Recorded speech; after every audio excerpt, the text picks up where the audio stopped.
आइए बच्चों, 13वें टेस्ट में हम लोग चलते हैं। पहला क्वेश्चन सामने आपके लिखा है, कह रहे which of the following is not a characteristic property of chemical equilibrium.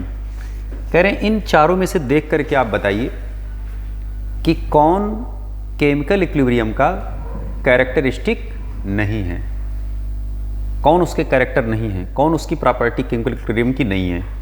ठीक है, तो पहला जरा पढ़िए। कह रहे हैं rate of forward reaction is equal to rate of backward reaction at equilibrium. Equilibrium पर फॉरवर्ड और बैकवर्ड रिएक्शन का रेट बराबर हो जाता, तभी तो इक्विलिब्रियम आता है। तो पहला स्टेटमेंट करेक्ट है। दूसरा कह रहे हैं after reaching the chemical equilibrium the concentration of reactants and products remains unchanged with time. बिल्कुल करेक्ट भाई। आप ऐसे देखिए, जैसे ए है,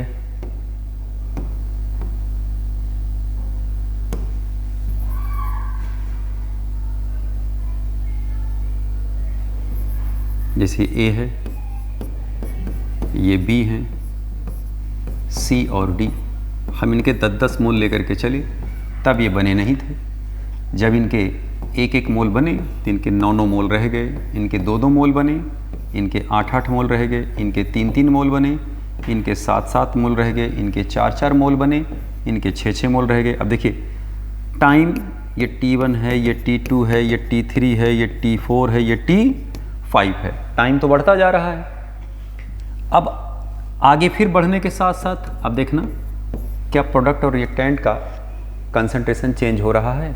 नहीं साहब, ये गेट फिक्स हो गया। तो ही बात सेकंड वाले पॉइंट में कह रहे हैं साहब, after reaching the chemical equilibrium the concentrations of reactants and products remains unchanged with time. Time के साथ ये चेंज नहीं होते हैं।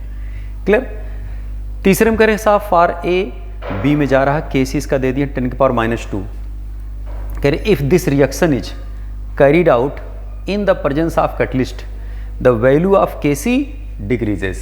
अच्छी तरह से आप ब्रेन में बैठा लें बात अपने कि केमिकल इक्विलिब्रियम जल्दी आ सकता है कैटलिस्ट लगाने से, लेकिन कैटलिस्ट लगाने से केमिकल इक्विलिब्रियम का कांस्टेंट चेंज नहीं होता है। अच्छी तरह से एकदम बैठा लें, क्योंकि कैटलिस्ट ना तो डेल्टा जी चेंज करता है, ना डेल्टा एच चेंज करता है, ना रिएक्टेंट की एनर्जी चेंज करता है, ना प्रोडक्ट की एनर्जी चेंज करता है।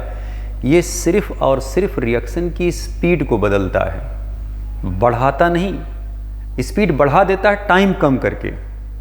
कैसे? थ्रेशोल्ड एनर्जी या एक्टिवेशन एनर्जी को कम करके। तो सब सारी चर्चाएं, सारी बातें इसमें डिस्कस करी जा चुकी हैं।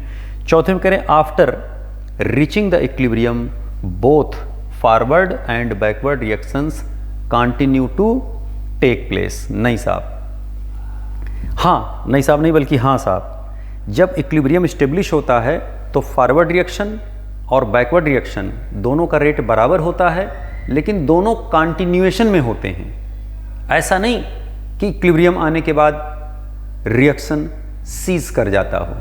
रिएक्शन सीज नहीं करता, रिएक्शन लगातार आगे पीछे आगे पीछे आगे पीछे लगातार लगातार लगातार वो चलते रहते हैं। इसीलिए तो कहा जाता है कि equilibrium is a dynamic process, it's not a static process. स्पष्ट? तो डी भी करेक्ट है, बी भी करेक्ट है, ए भी करेक्ट है, इसमें सी इनकरेक्ट है। ओके, दूसरे क्वेश्चन पर आते हैं भैया। दूसरा सवाल पढ़िए। कह रहे हैं, सवाल आपके सामने है, हम यहाँ से पढ़ रहे हैं भैया क्योंकि वहाँ हमें चमक रहा है। The equilibrium that exist in aqueous solution. Aqueous solution में ये रिएक्शन हो रहा है। आ ही जाते हैं इधर, ये है equilibrium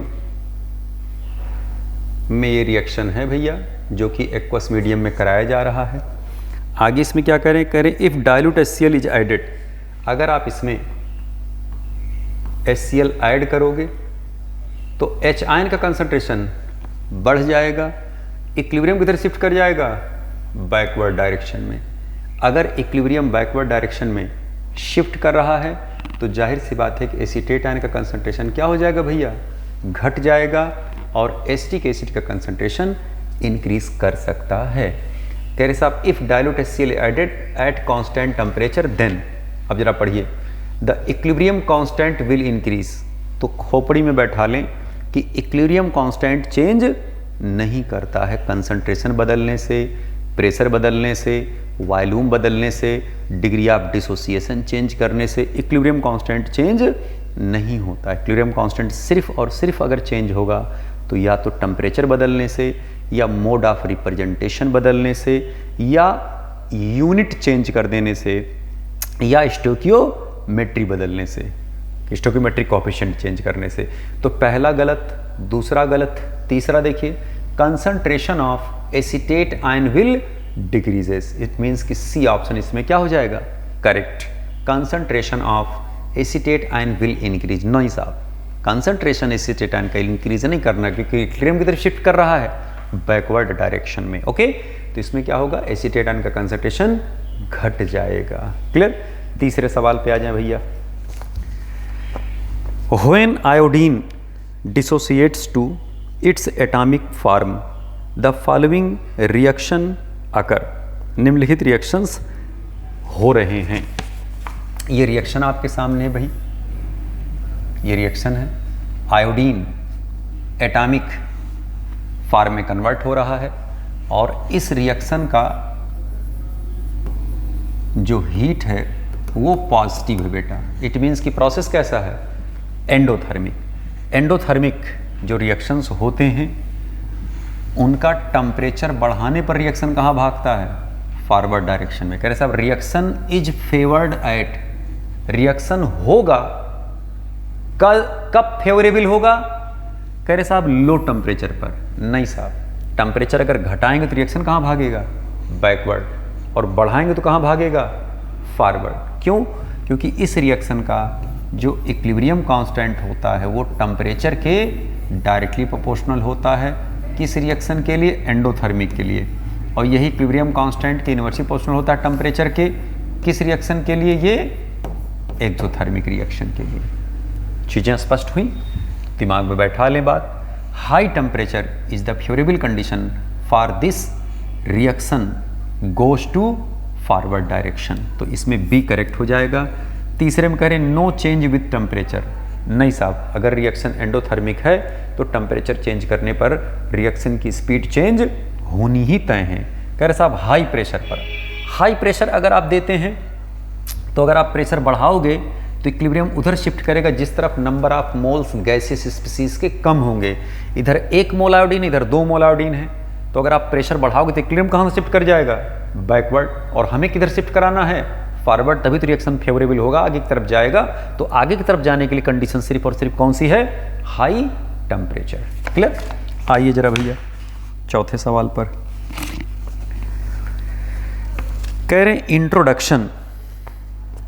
introduction of inert gas at the same temperature will affect the equilibrium if, कह रहे साहब कांस्टेंट टेम्परेचर पर अगर हम किसी भी गैसियस मिक्सचर्स में जो इक्विलिब्रियम पर है उसमें इनर्ट गैस ऐड करें, कौन सी गैस ऐड करें, इनर्ट गैस ऐड करें, तो दिमाग में बैठा लें, inert gas added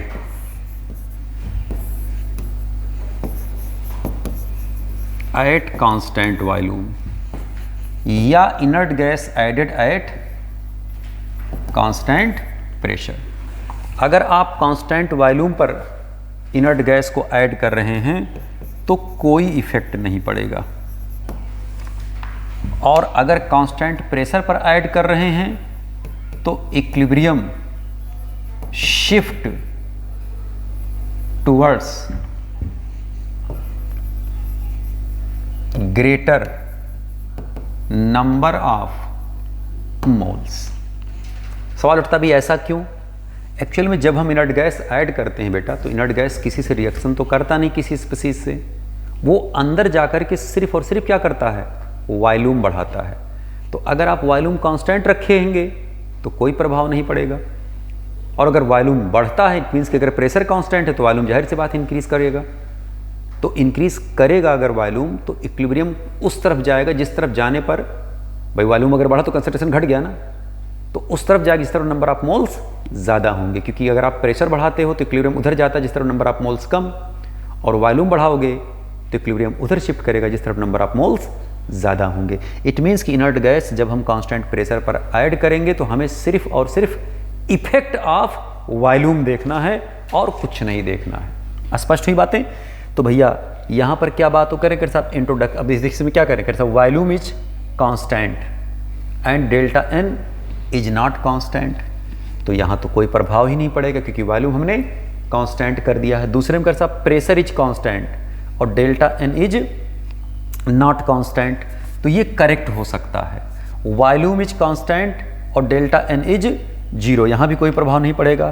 pressure is constant and delta N equal to 0। अब जब दोनों तरफ नंबर ऑफ मोल्स बराबर होंगे तो ऐसे रिएक्शन पर, ऐसे इक्विलिब्रियम रिएक्शन पर न प्रेशर का प्रभाव पड़ता है न वॉल्यूम का प्रभाव पड़ता है, क्योंकि इक्विलिब्रियम किसी तरह नहीं शिफ्ट करेगा जिस दोनों तरफ नंबर ऑफ मोल्स क्या हैं, बराबर हैं। और ना ही इस पर इनर्ट गैस का कोई प्रभाव पड़ता, वो चाहे कांस्टेंट वॉल्यूम पर डालें और चाहे कांस्टेंट प्रेशर पर डालें। तो यहाँ फिलहाल जो आंसर करेक्ट होगा आपका वो सेकंड आंसर करेक्ट होगा। वो कह रहे हैं साहब ऐसा रिएक्शन जिसका डेल्टा एन 0 नहीं है, जाहिर सी बात है प्रभाव पड़ेगा। लेकिन कब? जब आप कांस्टेंट प्रेशर पर इनर्ट गैस ऐड करेंगे तब। तो इसमें आंसर कौन सा करेक्ट हो जाएगा भैया? सेकंड आंसर करेक्ट हो जाएगा। ठीक है, 5वें सवाल पे आ जाएं।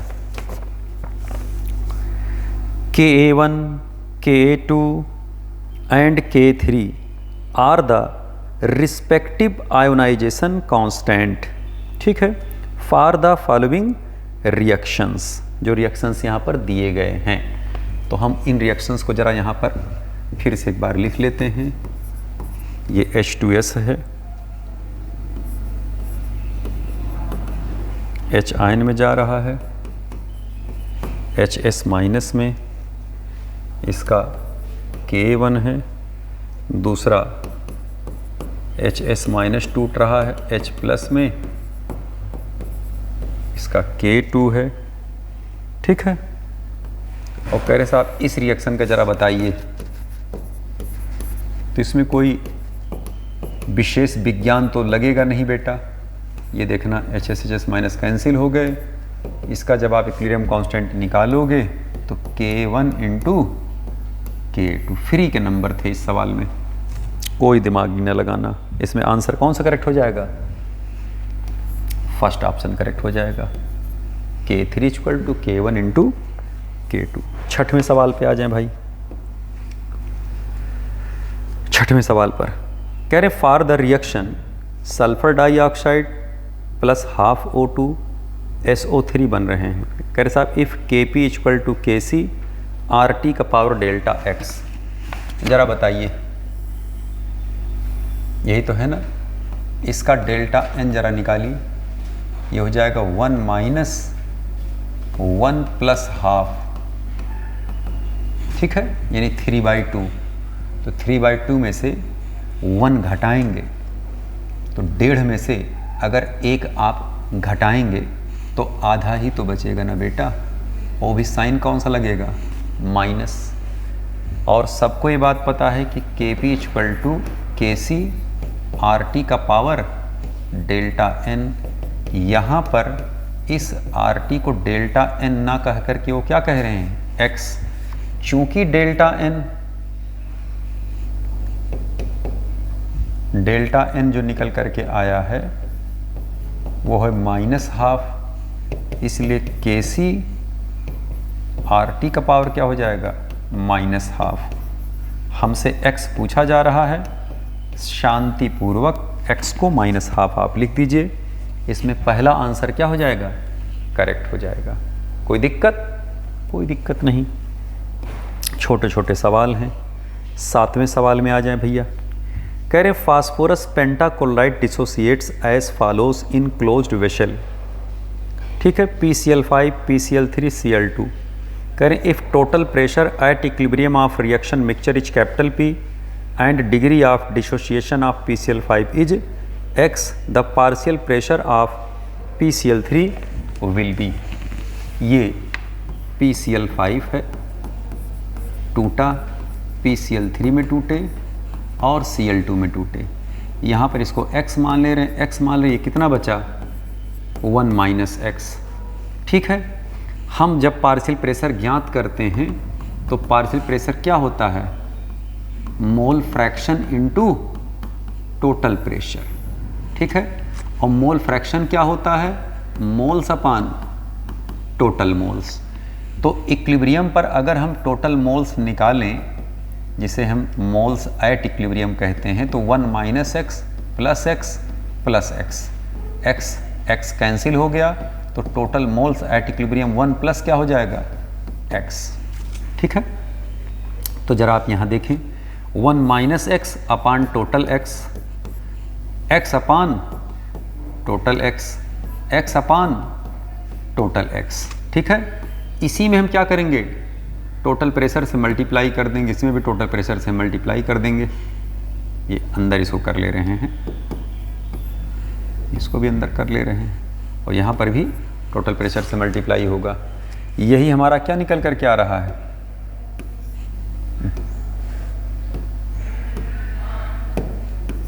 यही हमारा क्या निकल के आ रहा है, पार्शियल प्रेशर ऑफ PCl3, ये निकल के आ रहा है पार्शियल प्रेशर ऑफ Cl2। ये इतना वैल्यू जो निकला है ये आया है पार्शियल प्रेशर ऑफ PCl5। अब हमसे जो पूछा गया हो उसका जवाब दे दीजिए। अब सवाल में देखिए क्या पूछा गया है, इसमें हमसे पूछा गया है कि पार्शियल प्रेशर किसका पूछा गया है, पार्शियल प्रेशर ऑफ PCl3 का पूछा गया है कि PCl3 का पार्शियल प्रेशर बताओ। तो PCl3 का पार्शियल प्रेशर क्या होगा, XP अपान 1 प्लस एक्स। इसमें देखिए x इंटू पी अपान 1 प्लस एक्स। स्पष्ट, सवाल में कुछ है ही नहीं है, सब आसान आसान सवाल शुरू में लगाए गए हैं। ठीक है, अगले क्वेश्चन पे आ जाएं भैया। कह रहे for which of the following reactions is product formation favoured by low pressure and high temperature. इनमें से कह रहे हैं साहब कौन रिएक्शन है जो लो प्रेशर और हाई टेम्परेचर को फेवर कर रहा होगा। लो टेम्परेचर और हाई प्रेशर को फेवर कौन कर रहा होगा, पहली चीज तो लो टेम्परेचर नहीं, low pressure and high temperature. High temperature का मतलब कि रिएक्शन कैसा होना चाहिए, एंडोथर्मिक, और लो प्रेशर का मतलब कि प्रोडक्ट साइड में नंबर ऑफ मोल्स कम बन रहे हों। अब यहाँ जरा देखना, इस पर तो प्रेशर का कोई इफेक्ट नहीं पड़ेगा, इस पर प्रेशर का इफेक्ट पड़ेगा। यहाँ देखिए नंबर ऑफ मोल्स 1 है, इधर नंबर ऑफ मोल्स 2 हैं, तो जब आप प्रेशर घटाओगे तो रिएक्शन उस तरफ जाएगी जिस तरफ नंबर ऑफ मोल्स ज़्यादा हैं, ये आगे की तरफ भागेगा। दूसरे ये प्रोसेस भी एंडोथर्मिक है, तो टेम्परेचर बढ़ाओगे तो रिएक्शन आगे बढ़ेगा। तो बढ़ाया जाए टेम्परेचर और घटाया जाए प्रेशर, कंडीशन किसके लिए एप्लीकेबल होगा, बी के लिए एप्लीकेबल होगा। क्लियर। इनमें अगर आप देखोगे तो यहाँ 3 मोल है, यहाँ 1 मोल है, यहाँ प्रेशर जब आप बढ़ाओगे तब रिएक्शन आगे जाएगा। क्लियर, और वो भी टेम्परेचर घटाना होना चाहिए।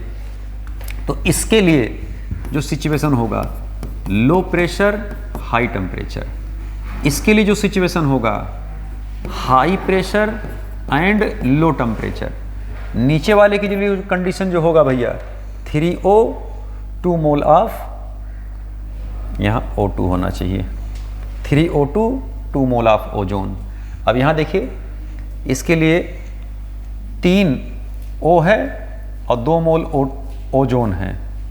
ठीक है, तो यहाँ पर भी अगर आप देखेंगे तो यहाँ 3 O और इधर 2 ओजोन मॉलिक्यूल हैं। यहाँ देखिए नंबर ऑफ मोल्स क्या हैं, कम है, नंबर ऑफ मोल्स इधर कम, इधर नंबर ऑफ मोल्स ज़्यादा हैं। तो अगर आप प्रेशर क्या करेंगे, घटाएंगे तो इक्विलिब्रियम किधर भागेगा, फॉरवर्ड डायरेक्शन में। और दूसरे इसका भी देखिए जो डेल्टा H है वो भी डेल्टा H इसका क्या है, पॉजिटिव है, तो इन पे भी ये बात लागू हो सकता है। क्लियर बात। तो यहाँ देखिए नंबर ऑफ मोल्स 2 थे, यहाँ नंबर ऑफ मोल्स 1 हैं। ठीक है, एक मिनट, इधर अगर आप प्रेशर लो करना कि हाई करना, प्रेशर लो करेंगे ना, ओके। अगर प्रेशर लो करेंगे तो इक्विलिब्रियम बेटा बैक साइड में जाएगा, क्योंकि इस तरफ नंबर ऑफ मोल्स ज़्यादा है ना, नंबर ऑफ मोल्स ज़्यादा मतलब हाई प्रेशर लो प्रेशर। इस तरफ जाने पर प्रेशर बढ़ेगा, जब आप प्रेशर घटाओगे तो प्रेशर बढ़ाना चाहेगा तो बैकवर्ड डायरेक्शन में जाएगा, नहीं ये लागू नहीं होगा। इन चारों में सिर्फ और सिर्फ कौन सही होगा? बी वाला आंसर करेक्ट हो रहा होगा। क्लियर? क्योंकि इस तरफ नंबर ऑफ मोल्स ज़्यादा है ना बेटा, इधर नंबर ऑफ मोल्स कम है, तो जब प्रेशर घटाओगे तो इक्विलिब्रियम उस तरफ जाएगी जिस तरफ नंबर ऑफ मोल्स ज़्यादा है। हम लिख दे रहे हैं कि on increasing pressure equilibrium shift towards higher number of moles. ठीक है? और on decreasing pressure equilibrium shift towards lower, एक minute, equilibrium on increasing pressure equilibrium shift towards higher नहीं होगा, लोअर होगा। वेरी सॉरी बेटा, लोअर नंबर ऑफ मोल्स। और on decreasing pressure equilibrium shift towards higher number of moles.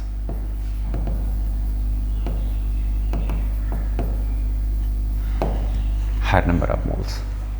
स्पष्ट?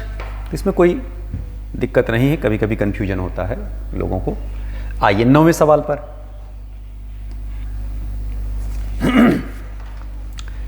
The dissociation, 9वां सवाल इसमें से पढ़ते हैं, साफ दिख रहा है, यहाँ से चमक रहा है उधर। The dissociation constant for acetic acid and HCN at 25 degree centigrade is 1.5 into 10 to the power minus 5, 4.5 into 10 to the power minus 10 respectively.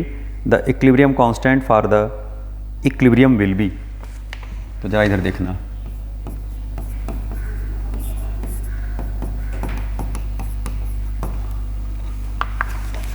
HCN का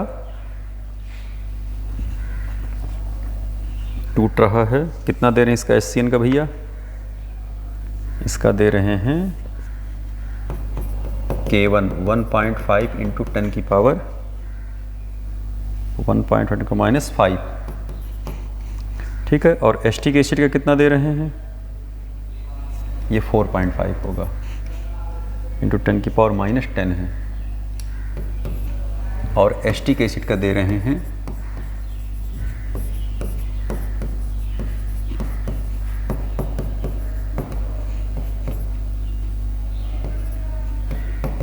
1.5 इंटू 10 की पावर माइनस 5। हमें क्या करना है? हमें राइट साइड में HCN लेना है। ठीक है? तो हम इसी रिएक्शन को क्या कर ले रहे हैं? पलट दे रहे हैं। तो जब आप इसको पलटोगे तो H plus CN minus HCN हुआ, तो हो जाएगा 1/K2K। और इस रिएक्शन को एज इट इज लिख देते हैं।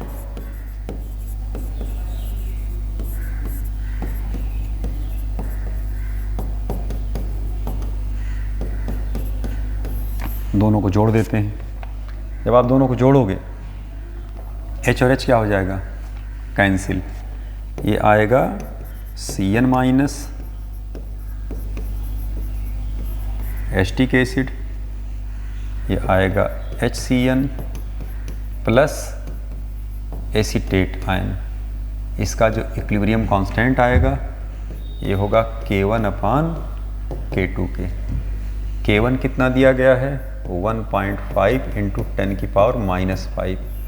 और K2 कितना दिया गया है? 4.5 इंटू 10 की पावर माइनस 10। तो निकल करके कितना आया भैया? एक मिनट, K1 ये है और K2 ये है। ठीक है? तो इसको ऊपर ले लीजिए, 15×3 = 45, 1/3 इंटू 10 की पावर माइनस 5, या कह सकते हैं 0.3 इंटू 10 की पावर माइनस 5 नहीं प्लस 5 होगा, प्लस 5। ये हो जाएगा 3 इंटू 10 की पावर 4। ये आंसर आ रहा होगा C। क्लियर? 10वें सवाल पे आइए। कह रहे hydrolysis of sucrose is given by following reaction: sucrose plus glucose sucrose water में डाला जा रहा है, ग्लूकोज और फ्रक्टोज बन रहे हैं। कह रहे हैं if the equilibrium constant Kc is 2 × 10⁻13 at 300 Kelvin, the value of delta G at the same temperature, delta G naught निकालना है। तो सबको ये बात पता है कि delta G naught equal to -RT natural log equilibrium constant, ये हो जाएगा माइनस R की वैल्यू हो जाएगी 8.314, टेम्परेचर हो जाएगा 300 केल्विन, ये हो जाएगा नेचुरल लॉग इक्विलिब्रियम कांस्टेंट कितना दे रहे हैं 2 × 10⁻13।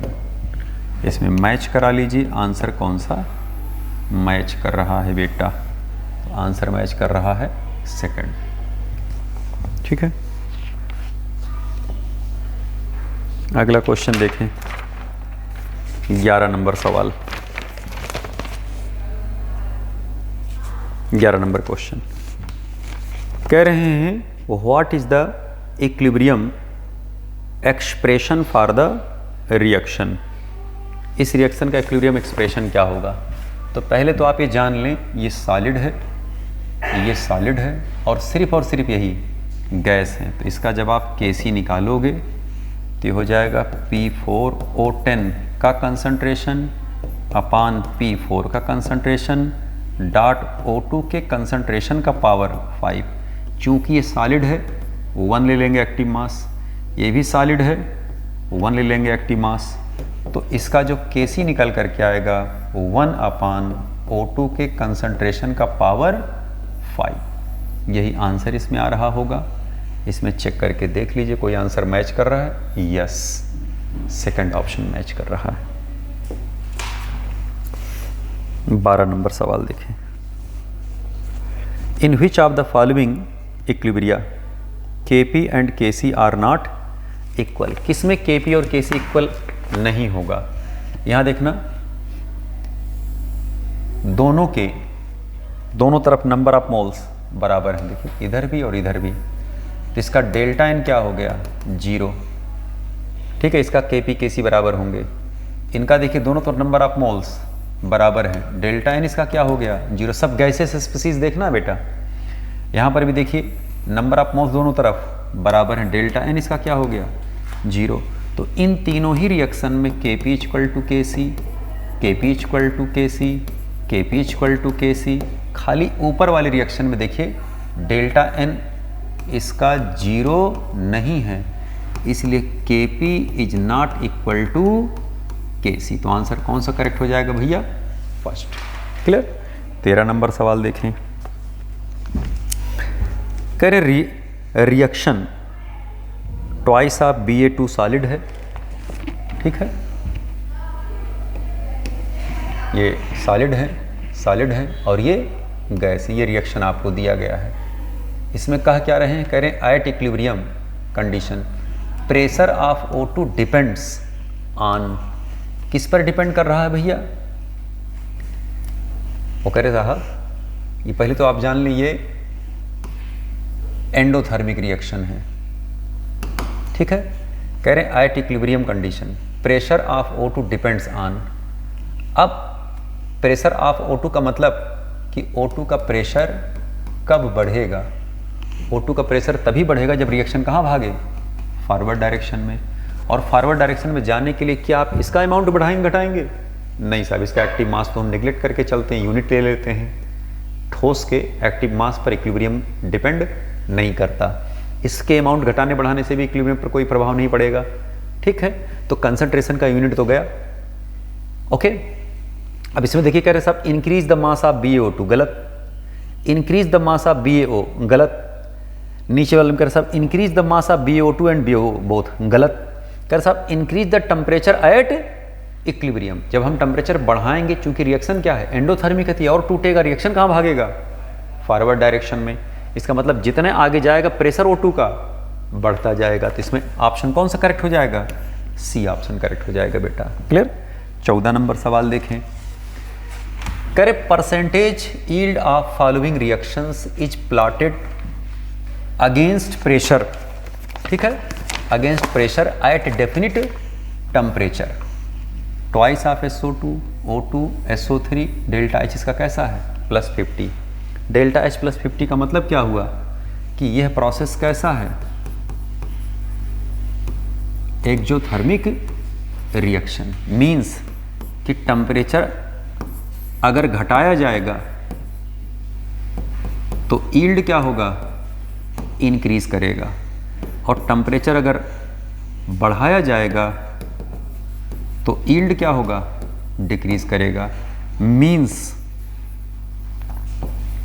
At low temperature yield maximum, या कह सकते हैं ग्रेटर, मैक्सिमम बल्कि आप शब्द इस्तेमाल कर सकते हैं ग्रेटर।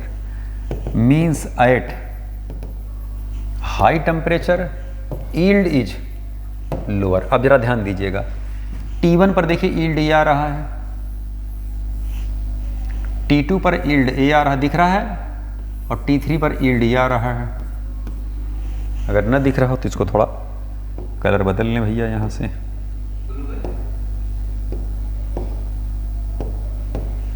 ये देखना, T1 पर यील्ड ए आ रहा है, T2 पर यील्ड ए आ रहा है, और T3 पर यील्ड ए आ रहा है। तो जहाँ पर यील्ड कम है इसका मतलब वहाँ टेम्परेचर क्या रहा होगा, हाई, और जहाँ पर यील्ड सबसे ज़्यादा वहाँ टेम्परेचर क्या रहा होगा, सबसे लो।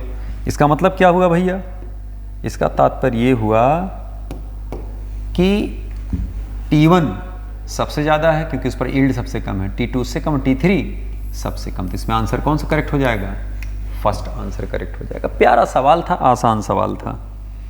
अगला क्वेश्चन देखें, कह रहे 0.5 mole of hydrogen and 0.5 mole of iodine. कौन सा सवाल है, 15 नंबर क्वेश्चन है। हम यहाँ से पढ़ लेते हैं। 0.5 मोल ऑफ हाइड्रोजन और 0.5 mole of iodine react in A 10 litre evacuated vessel at 448 degree centigrade. कह रहे hydrogen iodide is formed, the equilibrium constant Kc for the reaction is 49। ठीक है, 49 निकल करके आ रहा है भाई। तो यहाँ से calculate the number of moles of iodine which remains unreacted at equilibrium. ये लीजिए भैया, ये H2 है, I2 है, और ये ट्वाइस ऑफ HI बना रहे हैं। ये तो रिएक्शन है ना, ठीक है। 0.5 mole of hydrogen and 0.5 mole of iodine react, इसके 0.5 मोल लिए गए, इसके 0.5 मोल लिए गए, तब ये बने नहीं थे। ये 2x बना होगा, ये 0.5 माइनस x बचा होगा, 0.5 माइनस x ये बचा होगा। ठीक है, जब आप इसका इक्विलिब्रियम कांस्टेंट निकालोगे तो ये होगा HI के कंसंट्रेशन का स्क्वायर अपॉन H2 का कंसंट्रेशन डॉट आयोडीन का कंसंट्रेशन। ये वैल्यू है 49 इक्वल टू, ये हो जाएगा 2x का whole square upon 0.5 minus x, 0.5 minus x, ये हो जाएगा 2x का whole square upon 0.5 minus x का होल स्क्वायर। स्पष्ट। तो जब आप यहाँ से स्क्वायर हटाओगे तो ये अंडर रूट आ जाएगा, तो हो जाएगा 2x upon 0.5 minus x equal to किसके हो जाएगा, 7 के। जब आप यहाँ से x निकालोगे तो यहाँ से x निकल करके आ जाएगा 0.38। ठीक है, जब यहाँ से 0.38 निकल करके आएगा बेटा, तो यही x की वैल्यू ले आकर के हमें पुट करना है कहाँ, ये यहाँ। हमको किसकी वैल्यू बतानी है, calculate the number of moles of iodine which remains unreacted. Unreacted तो 0.5 माइनस x, यही तो अनरिएक्टेड रह गया है। तो जब आप यहाँ से वैल्यू ज्ञात करोगे तो हो जाएगा 0.5 माइनस 0.38, यही इक्वल हो जाएगा 0.11 मोल। यही आंसर आ रहा होगा 0.11 मोल। स्पष्ट। क्रॉस मल्टीप्लिकेशन कर लीजिएगा, सीधे x डायरेक्ट हम लिख दे रहे हैं क्योंकि टाइम लगेगा बेटा इसमें। अगला क्वेश्चन देखें, 16 नंबर सवाल। कह रहे हैं the equilibrium setup in the thermal dissociation of NH4Cl ठोस है, टूटा NH3 और HCl में। करें if the experiment is started with 1 gram mole of NH4Cl in 1 liter flask at equilibrium, ammonium chloride left is 0.5 gram mole. Gram mole मतलब mole, 0.5 mole. The amount of ammonia present would be, the amount of ammonia present would be. अगर आप यहाँ पर ध्यान से देखें बेटा, 1 ग्राम है, 1 लीटर पे है, ये है NH4Cl, टूटा ये, अमोनिया में गए और HCl में गए। इसका 1 ग्राम मोल लेकर के चल रहे, तब ये बना नहीं था। ठीक है, ये X बना होगा, ये भी X बना होगा, ये बचा कितना होगा 1 माइनस एक्स। ठीक है, और 1 माइनस एक्स किसके बराबर निकल कर क्या रहा 0.5 के। तो जब आप 1 माइनस एक्स इक्वल टू 0.5 निकालेंगे तो एक्स इक्वल टू कितना आ जाएगा 0.5 के। इसका मतलब 0.5 मोल NH4Cl लेफ्ट। ठीक है, बच रहा है 1 मोल। अच्छा एक मिनट, इसमें सवाल क्या पूछ रहे हैं, the amount of ammonia present would B. तो हमको इससे मतलब नहीं है, हमको अमोनिया से मतलब है। अगर X 0.5 आया, इसका मतलब अमोनिया कितना बन रहा है 0.5 मोल बन रहा है। HCl कितना बन रहा है 0.5 मोल बन रहा है। ठीक है, और ये 0.5 मोल बच रहा है। तो 0.5 मोल अमोनिया का हमें क्या बताना है वेट। सबको ये बात पता है कि mole equal to weight upon molecular weight, और weight equal to mole into molecular weight. Mole कितना है 0.5, मॉलिक्यूलर वेट कितना होता है 17, निकल कितना आया 8.5 ग्राम। 8.5 में कौन सा आंसर करेक्ट हो जाएगा, सी ऑप्शन करेक्ट हो जाएगा। अगले सवाल पे आ जाएं, 17th नंबर क्वेश्चन पे कह रहे for the reaction N2O4 twice of NO2। ये है N2O4 और ट्वाइस ऑफ NO2। N2O4 टूट कर किस में जा रहा है NO2 में। Here number of moles increases. अगर आप ध्यान से देखें, ये रिएक्शन हो रहा है, then sequence of observed vapour densities will be. ठीक है, नंबर। अच्छा प्रेशर यहाँ पर क्या है कांस्टेंट है, एट कांस्टेंट प्रेशर दिया नहीं, प्रेशर कांस्टेंट हम मान करके चलेंगे। ठीक है, फार्मूला पढ़ते हैं PV इक्वल टू NRT के। ठीक है, अगर प्रेशर कांस्टेंट है, T पहले से कांस्टेंट है, R पहले से कांस्टेंट, तो वॉल्यूम किसके प्रोपोर्शनल हो जाएगा मोल के। As number of moles increases, अगर नंबर ऑफ मोल्स इंक्रीज कर रहे हैं, volume increases, so density decreases. जाहिर सी बात है कि जैसे जैसे परसेंट डिसोसिएशन बढ़ता जाएगा वैसे वैसे वॉल्यूम बढ़ता जाएगा, और वैसे वैसे डेंसिटी घटती जाएगी, क्योंकि डेंसिटी और वॉल्यूम में उल्टा रिलेशन होता है बेटा। और डिसोसिएशन से नंबर ऑफ मोल्स बढ़ रहे होंगे, परसेंट डिसोसिएशन से नंबर ऑफ पार्टिकल बढ़ रहे होंगे, तो मोल बढ़ेगा तो वॉल्यूम बढ़ेगा, वॉल्यूम बढ़ेगा तो डेंसिटी क्या होगी बेटा घटती जाएगी। तो देखिए पहले जब 25% रहा होगा तो उस समय वॉल्यूम कम रहा होगा और डेंसिटी ज़्यादा रही होगी। तो जैसे जैसे परसेंट डिसोसिएशन बढ़ता जाएगा, डेंसिटी क्या होगी घटती जाएगी और वॉल्यूम बढ़ता जाएगा। तो इसमें आंसर कौन सा करेक्ट हो जाएगा ए। अगर वॉल्यूम के टर्म में पूछते तब वॉल्यूम V1 से ज़्यादा, V2, V2 से ज़्यादा, V3, V3 से ज़्यादा, V4 निकल के आता। और डेंसिटी अगर पूछा गया तो D1 सबसे कम, D2 उससे कम, D3 उससे कम, D4 सबसे कम निकल करके आएगा। लल्ला क्लियर। 18 नंबर क्वेश्चन देखें भैया, कह रहे when pressure is applied to the equilibrium system ice and water. ये आइस और वाटर इक्विलिब्रियम में है। कह रहे which of the following phenomena will happen. अगर हम प्रेशर इस पे क्या करें बढ़ाएं। अब जरा ध्यान दीजिएगा, ये आइस है ये वाटर है। अगर यहाँ देखें, अगर हम दोनों के मास कांस्टेंट ले लें तो इसका वॉल्यूम अगर V होगा तो इसका वॉल्यूम V प्लस V निकल करके आएगा। तो अब अगर आप प्रेशर बढ़ाओगे तो प्रेशर बढ़ाने पर वॉल्यूम क्या होता है, कम होगा। फिजिकल इक्विलिब्रियम यह है, तो वॉल्यूम अगर घटेगा तो इक्विलिब्रियम कहाँ भागेगा, फॉरवर्ड डायरेक्शन में। तो on applying pressure more water will be form. तो ऑप्शन कौन सा करेक्ट हो जाएगा भैया, फर्स्ट ऑप्शन करेक्ट हो जाएगा। स्पष्ट कह रहे हैं equilibrium will not be form, गलत। मोर आइस विल बी फॉर्म, गलत। वाटर विल इवेपरेट, ये भी गलत। 19 नंबर सवाल देखें, कह रहे हैं on heating a mixtures of SO2 Cl2 and CO, two equilibria are simultaneously established. ये है SO2 Cl2, ये कन्वर्ट हो रहे हैं बेटा SO2 में और Cl2 में। CO है, Cl2 है, कन्वर्ट हो रहे हैं, जा रहे हैं CO Cl2 में। अगर इन दोनों को हम जोड़ दें, दोनों रिएक्शन को, तो जोड़ने पर क्या होगा, Cl2 Cl2 इसका कैंसिल, और फाइनल इक्वेशन हमारा क्या निकल करके आएगा बेटा, SO2 Cl2 और प्लस CO, ये बन रहा है CO Cl2 और प्लस क्या बना, SO2। अब सवाल में देखिए क्या करें, ऑन एडिंग मोर SO2। तो अगर SO2 आप ऐड करोगे तो SO2 का कंसंट्रेशन क्या होगा, बढ़ेगा।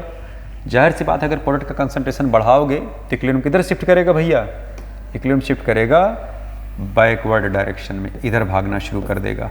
तो अगर इधर भागना शुरू करेगा तो जरा ध्यान दीजिएगा, SO2 Cl2 और CO का अमाउंट बढ़ना शुरू कर देगा। कह रहे साहब on adding SO2 what will happen, amount of CO will decreases. नहीं साहब, amount of SO2 Cl2 and CO will increases, ये इंक्रीज कर जाएगा। तो इसमें आंसर कौन सा करेक्ट हो जाएगा बेटा, सेकंड आंसर करेक्ट हो जाएगा। क्लियर। अगले क्वेश्चन पर आ जाएं, 20th नंबर सवाल। ठीक है, इसमें क्या कह रहे हैं बेटा, कह रहे हैं for the reaction acetic acid acetate ion and H ion. ठीक है, ये एसिटिक एसिड है, ये टूट रहा है, एसीटेट आयन और H आयन में है।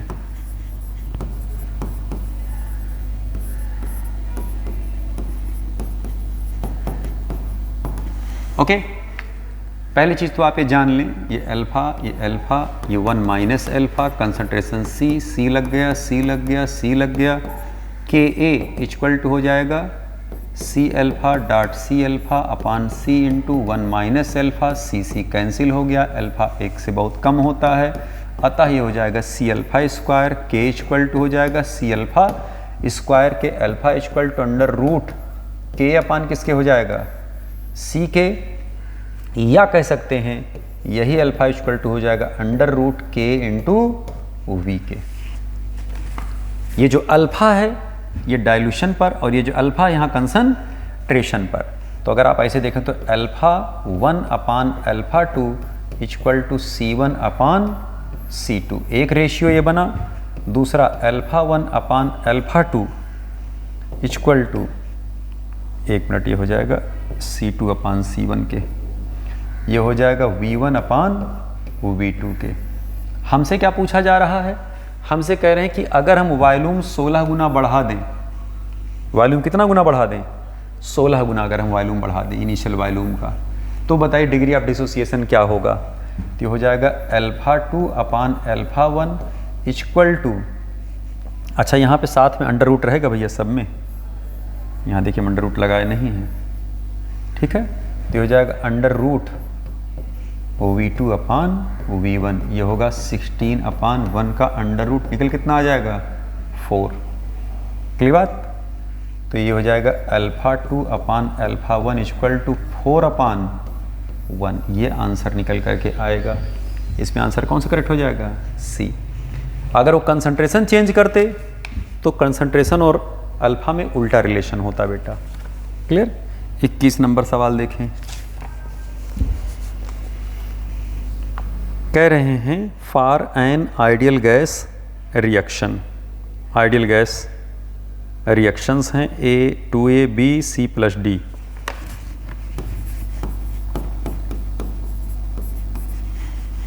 और है क्या C+D, C+D। ठीक है। अब यहाँ पर इसका अगर आप Kp निकालोगे तो हो जाएगा moles of C moles of D upon moles of A का स्क्वायर मोल्स ऑफ B। ये हो जाएगा pressure upon total moles at equilibrium. यहाँ देखना n = 2 है और यहाँ n = 3 है, तो डेल्टा n कितना निकल के आ जाएगा, -1 यहाँ हो जाएगा। ठीक है। या यही Kp = हो जाएगा NC.ND अपान NA² NB। ये हो जाएगा NE/P। रिवर्स कर जाएगा यही सीधे, P को थोड़ा साफ साफ लिख दें भैया। ठीक है। सबको ये बात पता है कि PV = होता है nRT के। ठीक है। तो सीधे हो जाएगा NE अपान, ये सीधे हो जाएगा NE/P = हो जाएगा P अपान किसके हो जाएगा, RT के।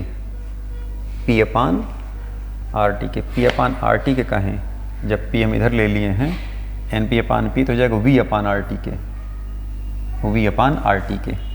तो ये जो value total moles at pressure, moles upon pressure का जो रेशियो है, ये ले आकर हम कहाँ पुट कर सकते हैं, यहाँ पर। ओके।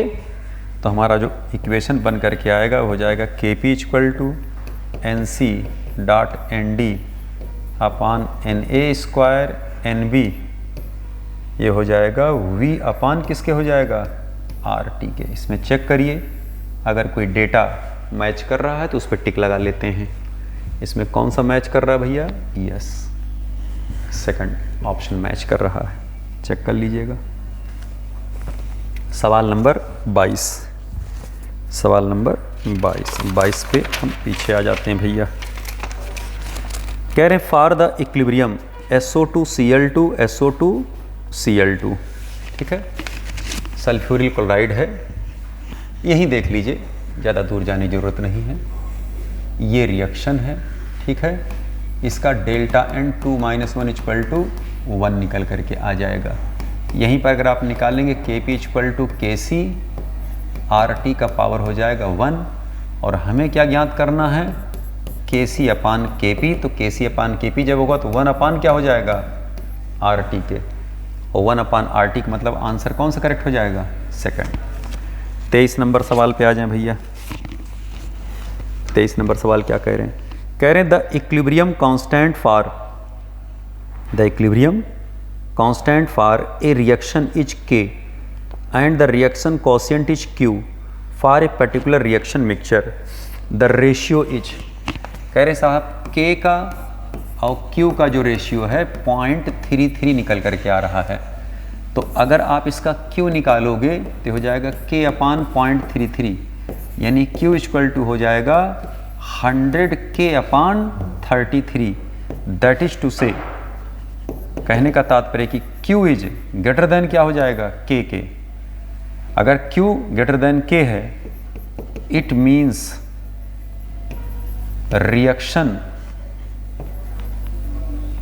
रिएक्शन की जगह पे आप कह सकते हैं इक्विलिब्रियम।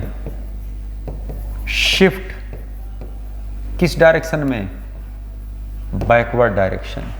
अगर बैकवर्ड डायरेक्शन में जा रहा होगा so more reactant is formed.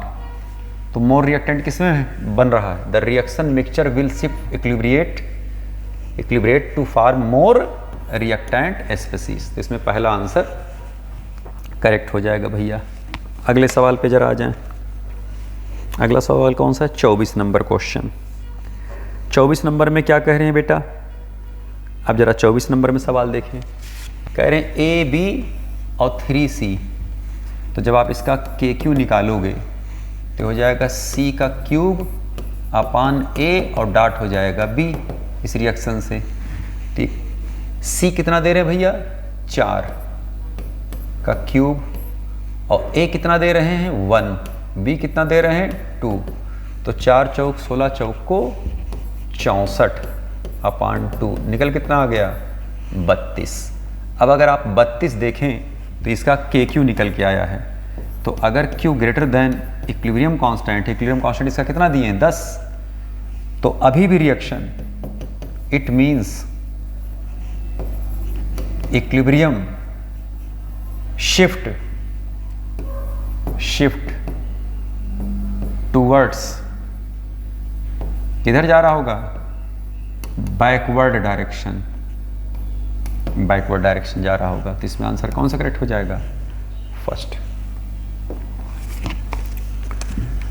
25 number सवाल पे आ जाएं।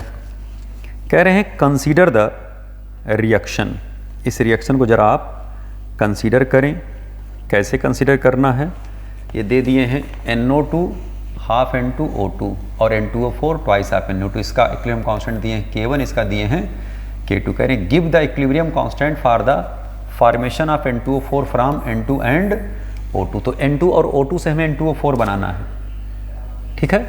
तो N2 और O2 से अगर हमें N2O4 बनाना है बेटा, तो हमें रिएक्शंस दोनों को क्या करना होगा, बदलना होगा। देखिए हमें N2O4 भी राइट में लेना है और N2 और O2 को लेफ्ट में लेना है।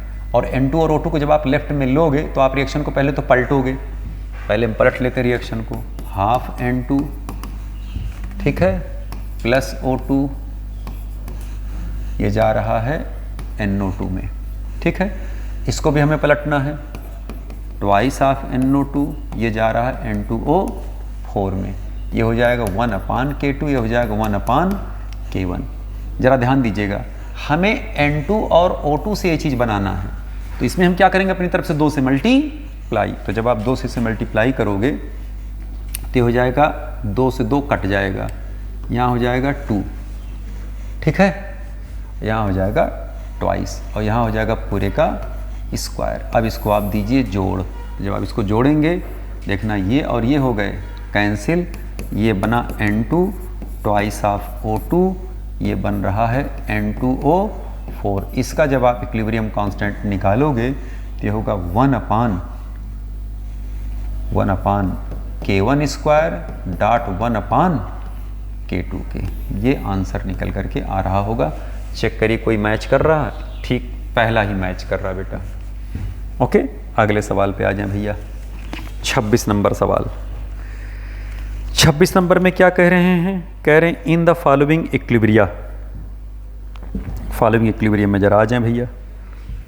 इक्विलिब्रियम दिए हैं A + 2BC, C + D 3A, 6BD और 2C में। अब इसमें देखिए K1 K2 K3 में रिलेशन दे रहे हैं, K3 को देखिए बराबर में ले रहे हैं। इसका मतलब कि हमें इन दोनों इक्वेशन को जोड़ करके तीसरा इक्वेशन ज्ञात करना है, ठीक है। तो अब हमें देखिए यहाँ 6B चाहिए और यहाँ है कितना 2B। तो ऊपर वाले में हम क्या करेंगे, पहले वाले इक्वेशन में 3 से मल्टीप्लाई। तो जब आप 3 से मल्टीप्लाई करोगे तो यहाँ K1 का क्यूब हो जाएगा। तो हम करने जा रहे हैं, ये हो जाएगा 3A प्लस 6B, ये हो जाएगा 3C डॉट K1 का क्यूब। और इसको एज इट इज हम जोड़ दे रहे हैं भैया, ये हो जाएगा C + D, ये जा रहे हैं 3A में, ये हो गया K2, ठीक। जोड़ दीजिए इनको। जब आप इनको जोड़ोगे ये देखना सीधे 3A से 3A कट गया, ठीक है। अब यहाँ क्या होगा, ये होगा 6B और प्लस D, यहाँ C है और यहाँ 3C है, तो यहाँ कितना बचेगा 2C, तो बचा 2C। और इसका जब आप इक्विलिब्रियम कांस्टेंट निकालोगे तो ये हो जाएगा सीधे हो जाएगा। इसको K3 मान ले रहे हैं, उसको कैसे आप K3 = जो निकल करके आएगा यहाँ साफ K3 = हो जाएगा K1 का क्यूब और डॉट हो जाएगा K2। तो K1 का क्यूब हो गया और डॉट K2। ये आपके आंसर मैच करा लीजिए, जिसमें कोई मैच कर रहा हो भैया, ठीक। सेकंड आंसर मैच कर रहा है। 27 नंबर सवाल पे आ जाएं। कह रहे हैं for the reaction at equilibrium CO2 + H2O H ion और बाइकार्बोनेट आयन। चलिए इसी में डिस्कस कर लेते हैं हम लोग। ये CO2 है, कलर बदलते हैं पहले इसका, नहीं तो कलर इसी से मैच कर जाएगा। CO2 प्लस H2O बाइकार्बोनेट और H आयन में जा रहे हैं। ये कह रहे हैं if CO2 is allowed to escape, अगर CO2 को हम स्केप करा दें, इसमें से CO2 अगर हम निकाल दें, तो जाहिर सी बात है कि अगर हम रिएक्टेंट का अमाउंट या कंसंट्रेशन घटाएंगे तो इक्विलिब्रियम कहाँ शिफ्ट करेगा? बैकवर्ड डायरेक्शन में। तो जब बैकवर्ड डायरेक्शन में शिफ्ट करेगा बेटा तो H आयन कंसंट्रेशन क्या होगा? घटेगा। तो अगर H आयन कंसंट्रेशन घटेगा तो pH क्या होगा? बढ़ेगा। तो pH क्या होगा इसका? इंक्रीज करेगा। अगले सवाल पे आ जाएं, 28 नंबर पर कह रहे हैं equilibrium constant Kc for the following reaction at 800 kelvin is 4।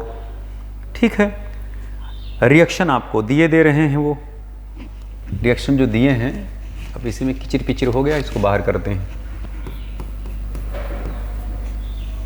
NH3 है, टूट रहा है, हाफ N2 प्लस 3/2 H2। ठीक है, इस रिएक्शन का हमको क्या दे दिए बेटा? हमको इस रिएक्शन के दे दिए हैं Kc। ठीक है, अगर Kc दे दिए हैं और हमसे पूछ किसका रहे हैं बेटा? ये इसका दे दिए हैं Kc। तो इसका जो Kc निकल रहा होगा भाई, Kc इसका, तो पहले तो आप ये जान लें, फार्मूला होता है कि Kp = Kc RT का पावर डेल्टा n। पहले तो हम फार्मूला जान लें। ठीक है, और यहाँ पर हमें Kc दे दिए हैं कितना? 4। R की वैल्यू कितनी हो जाएगी? R ही रखना है। और टी टेम्परेचर कितना दे रहे हैं? 800। इसका पावर कितना हो जाएगा? 3/2 और हाफ। ठीक है, तो हो जाएगा 0.5 + 1.5। ये तो हुआ ना बेटा? ठीक है, और कितना हो गया? 2। तो इधर मोल कितने हैं? 2। इधर मोल कितना है? 1। तो 2 में से 1 घटाओगे तो डेल्टा n कितना आ जाएगा? 1। तो इसका हो जाएगा 1। ये निकल करके आया भैया सीधे सीधे। 1 minute, N2 + thrice of H2। ठीक है, ये तो निकल करके आया, यानी कि सीधे हो जाएगा Kp = 4 800 RK। ये निकल करके आया हमारा Kp पहले वाले इक्वेशन का। अब हमसे किसका पूछ रहे हैं? The value of Kp for the following reaction will be. इस रिएक्शन का हमसे Kp पूछ रहे हैं। ठीक है, अब क्या कर रहे हैं? इसी को पलट दे रहे हैं। ठीक है, तो हो जाएगा N2 थ्राइस ऑफ H2 और ट्वाइस ऑफ NH3। ठीक है, अब इस रिएक्शन का अगर हमको Kp निकालना है बेटा, Kp डैश, तो देखिए हम इस इक्वेशन में क्या किए? पहले पलटे, तो वो हो जाएगा 1/Kp, और फिर उसमें क्या किया हमने? अपनी तरफ से 2 से मल्टीप्लाई किया, तो पूरे का क्या हो जाएगा? स्क्वायर। ठीक है, तो हो जाएगा 1/ और Kp यहाँ कितना आया है? 4 × 800 R का पावर क्या हो जाएगा? स्क्वायर। चाहे इसको ऐसे लिखो और चाहे बड़े ब्रैकेट से ऐसे आप लिख सकते हो। यहाँ ऐसे R रहने दो, 4 × 800 R, इसको हम ये ऐसे लिख सकते हैं। ठीक है, इस वाले का Kp आया, दूसरे वाले का हम Kp डैश निकाल रहे हैं। Kp डैश क्या? इसी का पलट जाएगा, पलट दिए क्योंकि अमोनिया इधर लेफ्ट था, इधर अमोनिया राइट हो गया। पलटा और प्लस क्या किए? 2 से इसमें मल्टीप्लाई किए, तभी से ये इक्वेशन इसमें कन्वर्ट होगा पलटने के बाद, और इसको स्क्वायर चढ़ जाएगा जब आप 2 से मल्टीप्लाई करोगे। और जो Kp की वैल्यू यहाँ रख करके पूरे का स्क्वायर कर दीजिए, आंसर कौन सा आ जाएगा? C। चेक कर लीजिए भैया फटाफट।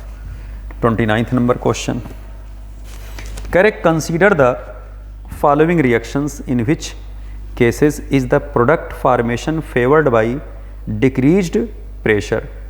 ठीक है, तो इसमें कह रहे हैं साहब किसमें प्रेशर घटाने पर इक्विलिब्रियम फॉरवर्ड डायरेक्शन में शिफ्ट करेगा। तो जिस डायरेक्शन में प्रोडक्ट साइड में नंबर ऑफ मोल्स ज़्यादा होंगे उसका प्रेशर बढ़ाने पर इक्विलिब्रियम आगे शिफ्ट करेगा।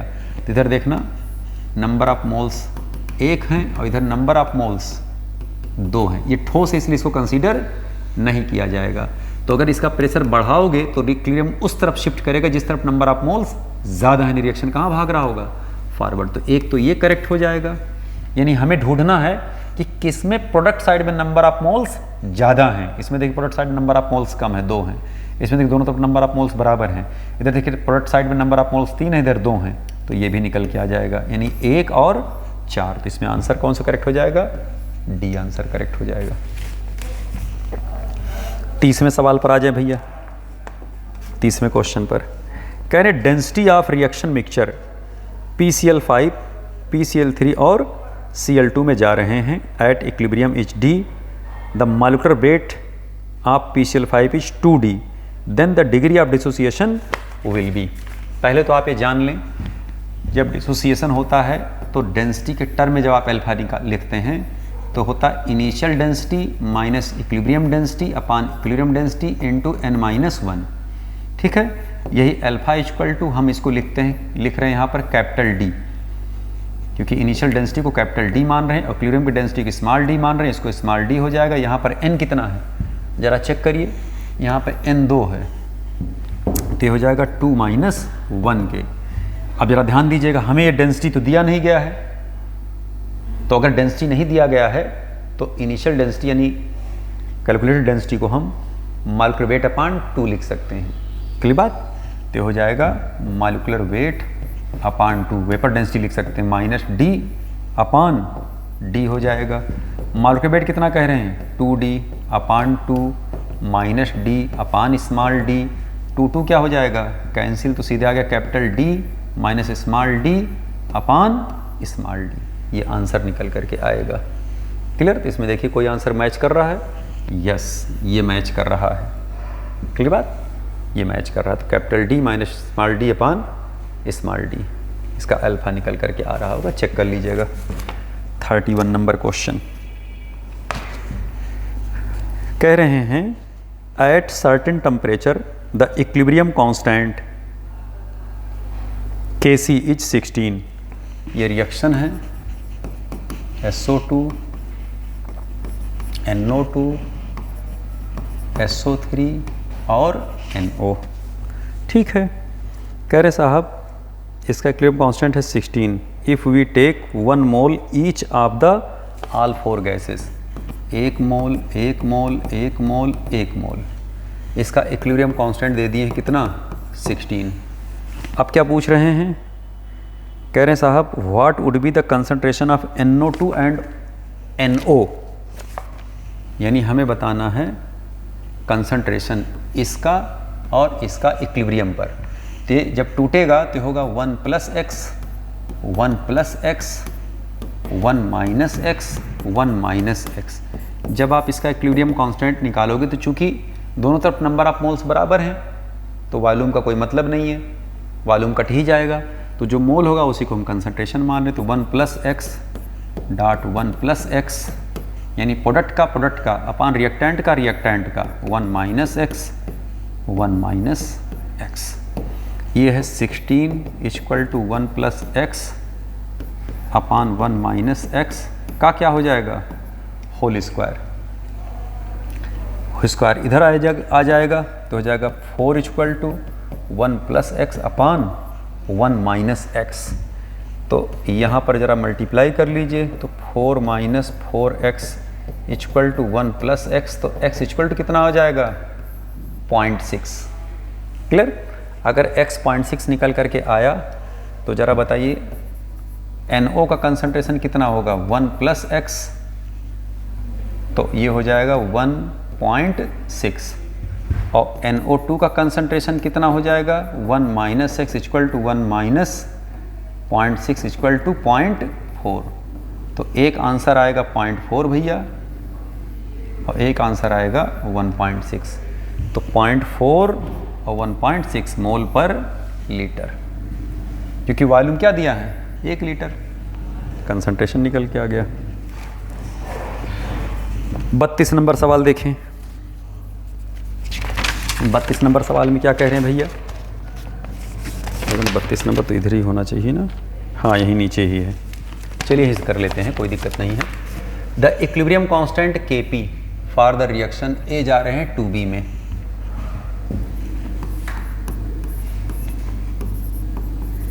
ये जा रहे हैं 2B में, is related to degree of dissociation alpha of A, ये हो जाएगा 2 अल्फा, ये बचेगा 1 माइनस अल्फा। ठीक है, जब आप इसका Kp निकालोगे तो हो जाएगा 2 अल्फा का स्क्वायर अपान 1 माइनस अल्फा, और यहाँ पर होगा, बल्कि इसको ऐसे लिख दीजिएगा, मोल्स ऑफ बी का square upon moles of A, ये हो जाएगा total pressure upon total moles at equilibrium का पावर डेल्टा एन। क्लियर। यहाँ पर अगर हम मोल्स इक्विलिब्रियम पर निकालें तो 1 minus alpha plus 2 alpha equal to आ जाएगा 1 प्लस अल्फा के। यहाँ पर ज़रा वैल्यू उठा करके पुट कर लीजिए, ये हो जाएगा 2 अल्फा का square upon 1 minus alpha. Pressure कितना दिए भैया? अच्छा कैपिटल पी है, कैपिटल पी अपान 1 प्लस अल्फा हो जाएगा, और डेल्टा एन हो जाएगा 1।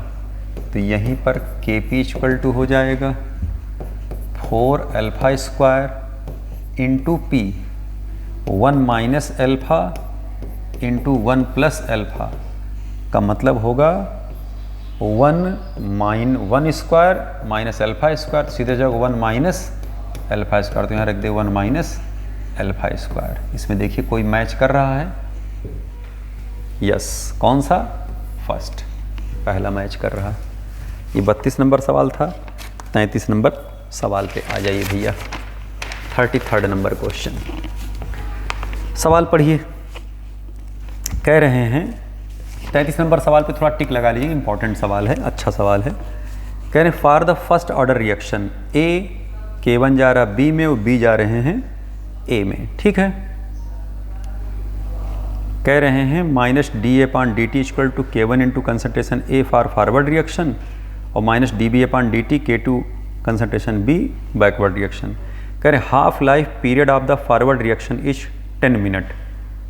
ठीक है, अब जरा ध्यान दीजिएगा बेटा, KF जो यहाँ पर, पहले तो आप ये इस चीज़ को जान लें कि फर्स्ट ऑर्डर रिएक्शन के लिए जो हाफ लाइफ होता है वो 0.693 अपान क्या हो जाता है? के, रेट कांस्टेंट के। ठीक है, यानी कि अगर हम T इक्वल टू 0.693 अपान क्या कह दें? के। ठीक है, यहाँ पर हमें क्या करना है?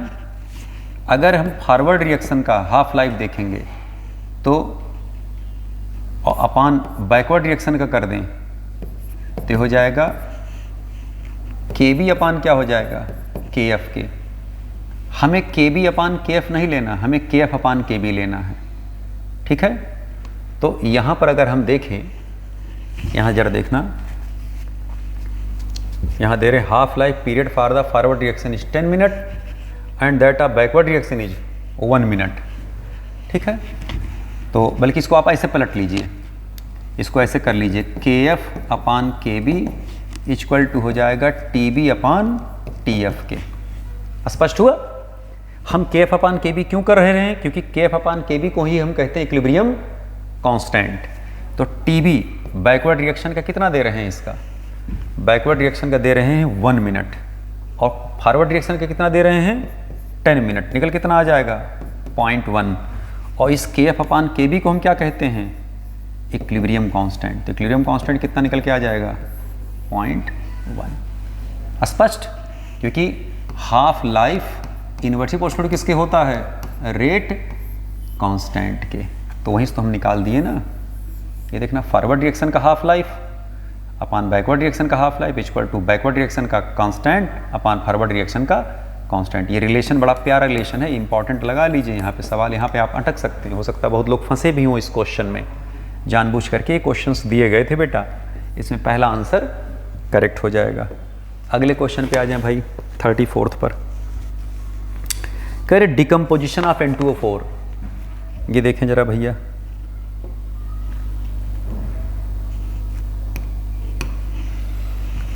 ये N2O4 का डिकम्पोजिशन है।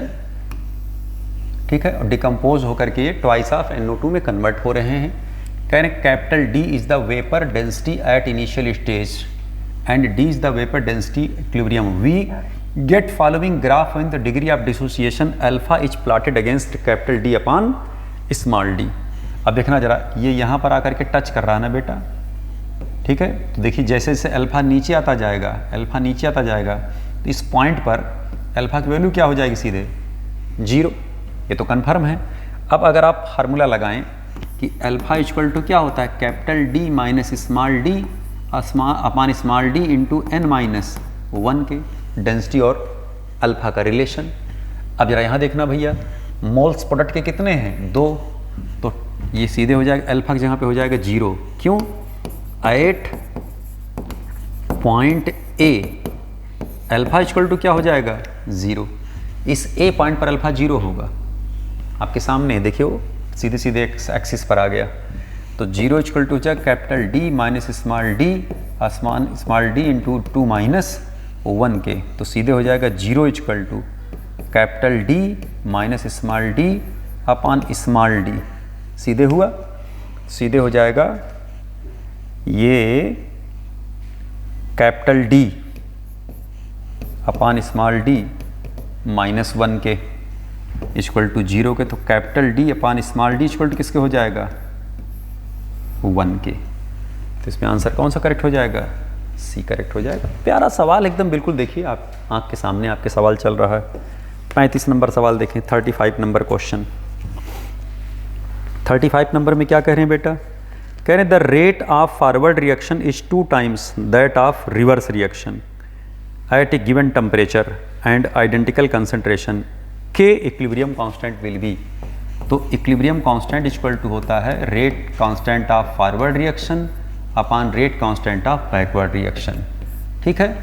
जो कह रहे साहब rate of forward reaction is 2 times that of reverse reaction, तो हो जाएगा ट्वाइस ऑफ के बी और ये हो जाएगा के बी क्या हो गए, कैंसिल। आंसर कितना निकल के आया, 2। आंसर इसमें कौन सा हो जाएगा, डी, 35 का डी। 36 नंबर सवाल देखिए भैया, कह रहे हैं if the concentration of OH ion in the reaction, ये रिएक्शन है आपके सामने, इसमें कंसंट्रेशन किसका बढ़ा रहे हैं, OH ion concentration of reaction is decreased by 1/4 घटा रहे हैं, then the equilibrium concentration of ferric ion will be. पहले तो आप ये जान लें कि इसका जब आप इक्विलिब्रियम कांस्टेंट निकालेंगे, चूंकि ये ठोस है तो इस पर वैल्यू डिपेंड करेगा नहीं, तो हो जाएगा फेरिक आयन का कंसंट्रेशन और डॉट OH आयन के कंसंट्रेशन का पावर 3, ठीक है। ये इनिशियल है 1 जब कंसंट्रेशन इसका चेंज किया गया होगा, ठीक है, तो ये होगा ए डॉट OH आयन का कंसंट्रेशन का क्यूब, यहां हम लिख दे रहे फेरिक आयन का कंसंट्रेशन न्यू वाला, ये हो जाएगा फेरिक आयन का concentration old into OH ion concentration का क्यूब ओल्ड, ठीक है। अब ये क्या कर रहे हैं, कह रहे हैं भैया कि हम OH आयन कंसंट्रेशन जो है 1/4 कर दे रहे हैं नया वाले का, तो ये हो जाएगा 1/4 का क्यूब, ये हो जाएगा फेरिक आयन कंसंट्रेशन न्यू, ठीक है। और ये है फेरिक आयन का कंसंट्रेशन ओल्ड। अगर 1/4 है तो इसको हम क्या मान ले रहे हैं, 1 मोलर मान ले रहे हैं, ठीक है। तो सीधे सीधे होगा क्या बेटा, अगर आप यहाँ देखें तो फेरिक आयन का कंसंट्रेशन, अगर आप न्यू कंसंट्रेशन निकालेंगे फेरिक आयन का, तो ये होगा, ये 4 चौक 16 चौक को 64 आएगा ना, 64 इधर चला जाएगा, तो हो जाएगा 64 टाइम्स ऑफ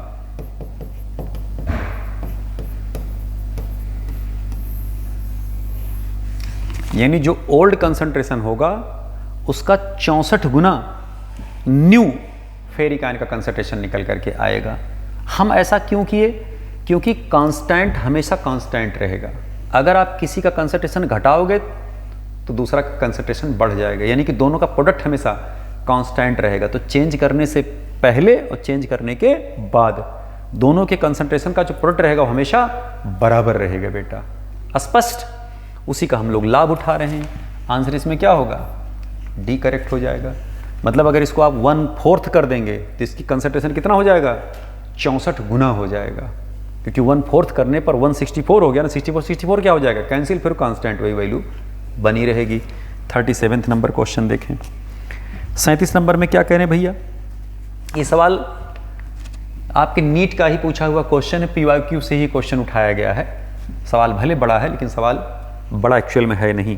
पढ़िए सवाल, कह रहे हैं a 20 litre container at 400 kelvin contains carbon dioxide at pressure of 0.4 atmosphere and excess of strontium oxide neglect है जिसका volume. The volume of the container is now decreased by moving the movable piston fitted in the container.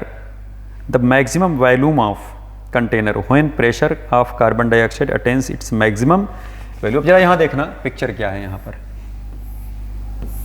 ये है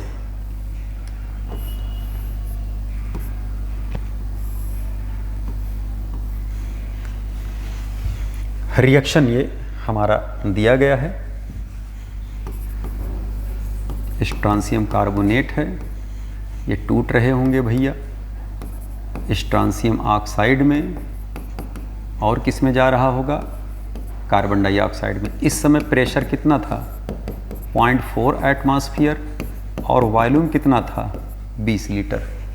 इन्होंने क्या किया भैया, इन्होंने कहा साहब अगर हम इस पर इसका वॉल्यूम क्या कर दें, नहीं इसका कह रहे हैं the movable piston fitted in the container the maximum volume of the container when pressure of carbon dioxide attains its maximum value. ठीक है, तो मैक्सिमम वैल्यू का तात्पर्य क्या हुआ कि जितना इसको टूटना था ये टूट चुके हैं। तो स्ट्रॉन्सियम कार्बोनेट जो कि ठोस है, स्ट्रॉन्सियम ऑक्साइड सॉलिड, और कार्बन डाइऑक्साइड इसका दे दिए Kp, और Kp इसका कितना दे रहे हैं बेटा, ये 1.6 एटमॉस्फेयर। ठीक है, 1.6 एटमॉस्फेयर। तो अगर आप ध्यान से देखें ठोस है, ये ठोस है, तो जिसका Kp होगा CO2 के बराबर होगा। तो अगर हम आपसे कहें साहब कि यहाँ पर जो प्रेशर हो गया ये 1.6 एटमॉस्फेयर हो गया मैक्सिमम प्रेशर, तो अब इस समय वॉल्यूम कितना हुआ होगा, फार्मूला आप पढ़ते हैं P2V2 इक्वल टू P1V1 के, तो P2 इक्वल टू क्या होगा, P1 कितना दिया गया है 0.4, V1 कितना दिया गया है 20, और V2 कितना है, V2 निकालना है, P2 हमें यहाँ दिया गया 1.6, तो 4 चौक 16, 4 पंचे 20, कितना निकल के आ गया 5 लीटर। स्पष्ट, 5 लीटर निकल करके इसमें आंसर आ रहा होगा। एकदम आसान सा सवाल है, तो चित्र इसलिए हम बना करके समझा रहे हैं कि ताकि आप चीज़ों को देखिए। यहाँ पूरा टूटा नहीं था, तभी प्रेशर 4 था, 0.4 था, जब कसके दाबा गया तो जितना टूटना था टूट गया। अब ठोस पूरा जब इसमें टूटा या इक्विलिब्रियम स्टेबिलिटी जो इस पॉइंट पर जाकर के रोके होंगे, उस दौरान जो प्रेशर इस सिस्टम का रहा होगा CO2 का ही तो टोटल प्रेशर रहा होगा, वही मैक्सिमम प्रेशर कार्बन डाइऑक्साइड का हो गया। कह रहे साहब उस कंडीशन में बताओ वॉल्यूम कितना इस पिस्टन का रहा होगा। ये है V2 और ये पहले क्या था V1, V1 से V2 का, V1 20 लीटर था और V2 कितना हो जा रहा है 5 लीटर। वो तुम चित्र थोड़ा इस टाइप का बनाए हैं बेटा। आइए 38 नंबर क्वेश्चन पर कह रहे हैं a sample of HI is placed in A flask at a pressure of 0.2 atmosphere at equilibrium. The partial pressure of HI is 0.04, 0.04 हो जा रहा है भैया प्रेशर इसका। ठीक है, 0.04 हो जा रहा है। तो कह रहे what is the Kp for the reaction equilibrium. प्यारा सवाल है, इस पर भी टिक लगा लीजिएगा भैया, इंपॉर्टेंट लगा लीजिएगा। हालांकि सवाल में कुछ है नहीं, अगर आप ध्यान से सवाल पढ़ेंगे तो HI ही है ना ये। ठीक है, ये है HI टूटा H2 और I2 में। ठीक है, इसका प्रेशर कितना है 0.2 एटमॉस्फेयर। अगर हम इसको 1 मोल माने तो ये हो जाएगा हाफ, ये हो जाएगा हाफ, ये हो जाएगा α/2, ये हो जाएगा α/2, ये बचेगा 1 माइनस अल्फा। इनिशियल प्रेशर इसका 0.2 था, 0.2 हो गया, 0.2 हो गया। थोड़ा सा इसको दूर कर दे रहे हैं ताकि थोड़ा दूर दिखे, 0.2 α/2। ठीक है, अब अगर आप यहाँ पर देखें तो कह रहे साहब जो HI का प्रेशर है इक्विलिब्रियम पर, वो कितना दे रहे हैं? 0.04 दे रहे हैं प्रेशर इसका। अगर 0.04 दे रहे हैं तो 0.2 into 1 minus alpha equal to 0.04 के, तो 0.2 माइनस 0.2 अल्फा इक्वल टू 0.04 के, ठीक है। तो हो जाएगा 0.2 अल्फा इक्वल टू 0.2 माइनस 0.04, तो 16 4 2 8 16, 8 अल्फा इक्वल टू कितना निकल के आ गया? 0.8 के, ठीक है। अगर अल्फा 0.8 निकल करके आ रहा है, बल्कि 0.8 कहाँ आएगा, इसको ज़रा सॉल्व कर लीजिए, वेरी सॉरी, ये हो जाएगा 0.20 अपान 0.04, तो 10 में से 4 गए 6, ये हो जाएगा 1, तो हो जाएगा 0.16 अपान 0.2, यह आ जाएगा 0.08 होगा बेटा। सावधानी हटी तो दुर्घटना घटी। 0.08 यानी अगर इसका हम प्रेशर अब देखें तो 0.2 इंटू अल्फा कितना है? 0.08 अपान हो जाएगा 2, इसका हो जाएगा 0.2 इंटू 0.08 अपान हो जाएगा 2, तो ये कितना निकल कर के आया भैया? बोलें ज़रा। 2 चौक 8, 4 दूना 8, कितना हो जाएगा यहाँ पर प्रेशर? 2 से काट दीजिए, ये हो गया 0.1, 2 से 100 काट दीजिए, हो गया 0.1, ठीक है। तो निकल करके ये जो आएगा 0.08 PI, P 0.8 आया, तो 0.08 ये हो जाएगा 0.08 हो जाएगा। एक मिनट, अल्फा जो इसका निकला है 0.08 निकला है, ये हो जाएगा 0.1 अल्फा होगा, सीधे इसको ऐसे लिख लीजिए ना, ये हो गया 0.1 अल्फा, ठीक है। ये हो गया 0.04, ठीक है। अब अगर ये 0.1 अल्फा हुआ और यहाँ से 0.08 निकल करके आया है, तो इक्विलिब्रियम कांस्टेंट इसका निकल करके आएगा H2 का concern partial pressure of H2 partial pressure of I2 upon partial pressure of HI का स्क्वायर, तो ये हो जाएगा 0.1 इंटू 0.8, 0.1 इंटू 0.8 अपान 0.04 इंटू 0.04, क्लियर। तो ये हो जाएगा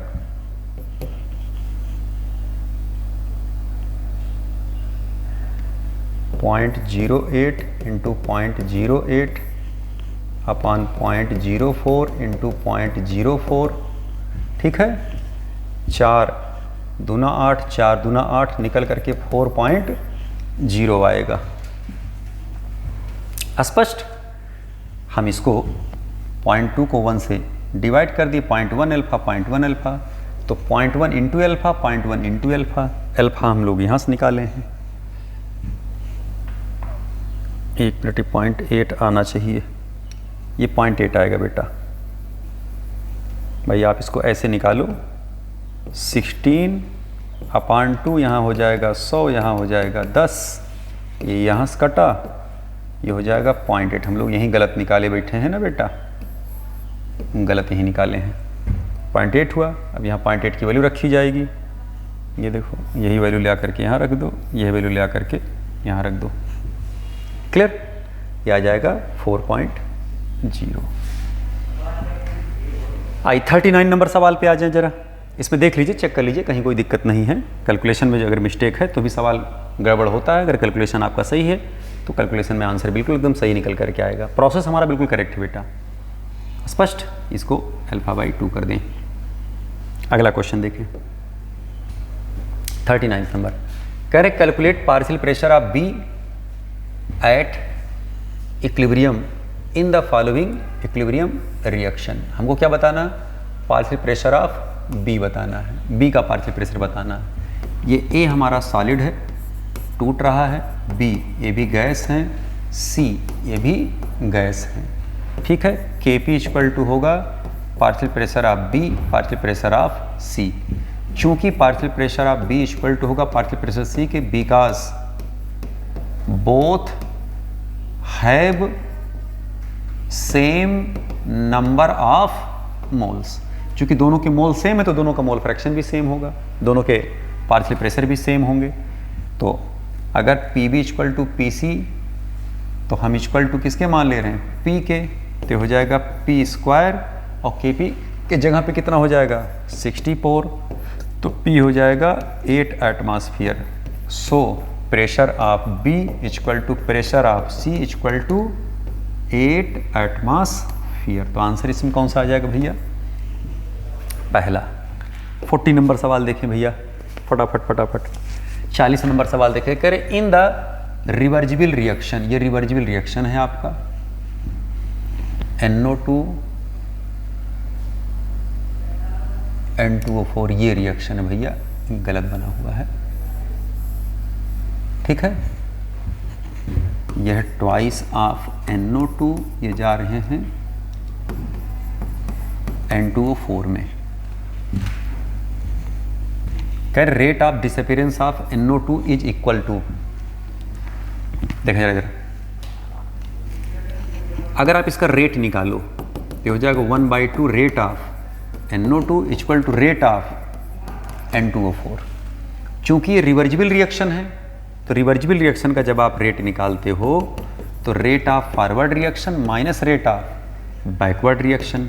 फॉरवर्ड रिएक्शन का ये है KF और ये क्या है KB, तो हो जाएगा KF into concentration of NO2 का स्क्वायर, हम इस RF की जगह पर रखेंगे, माइनस ये हो जाएगा KB into concentration of N2O4 का। फॉरवर्ड रिएक्शन का जो रेट होगा वो इस पर डिपेंड करेगा और बैकवर्ड रिएक्शन का जो रेट होगा वो प्रोडक्ट पर डिपेंड करेगा। तो बैकवर्ड रिएक्शन का जो रेट होगा वो उसका कांस्टेंट इंटू उसका कंसंट्रेशन प्रोडक्ट का। रिएक्टेंट का जब आप रेट देखेंगे तो रिएक्टेंट का कंसंट्रेशन का स्क्वायर, यहाँ ट्वाइस लगा इसलिए स्क्वायर लगा, इंटू क्या हो जाएगा इसका KF, ये हो जाएगा रेट। ठीक है, इसी रेट के स्थान पर हम ये वैल्यू ले करके पुट कर सकते हैं, क्योंकि हमें NO2 के टर्म में निकालना है। तो जगह थोड़ा कलर बदलें, इसका कलर कुछ और आ रहा है, ये हो जाएगा half rate of NO2 equal to KF into NO2 का स्क्वायर माइनस KB N2O4 और ट्वाइस यहाँ मल्टीप्लाई कर देंगे तो rate of NO2 equal to twice into KF NO2 का square minus twice into KB N2O4। Clear, इसमें answer कौन सा करेक्ट हो जाएगा भैया, सेकंड आंसर करेक्ट हो जाएगा। 41 नंबर सवाल देखें भाई, 41 नंबर क्वेश्चन।